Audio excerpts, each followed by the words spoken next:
ఎక్కడికి లక్ష్మి? ఇక్కడే సర్పంచ్ గారింటికి. ఏంటి లక్ష్మి ఎలా వచ్చావు? మీ నాన్నగారి దగ్గరికని వచ్చాను. అవునా? మా నాన్న ఇప్పుడే బయటికి వెళ్ళాడు. ఏంటో నాతో చెప్పు. పాల డబ్బులకని వచ్చాను. సరే నేను ఇస్తాలే.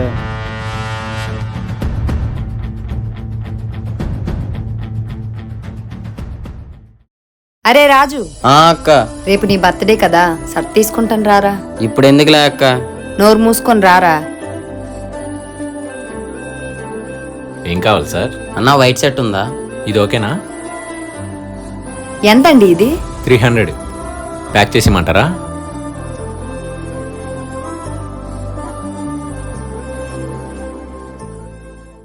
పల్లవి, రేపు రాజు బర్త్డేనే, గిఫ్ట్ కొందాం అనుకుంటున్నా. అవునా? ఇంకేమైతే? ఏం గిఫ్ట్ ఇద్దామా అని ఆలోచిస్తున్నా. వాచ్ గిఫ్ట్ ఇవ్వే, బాగుంటుంది.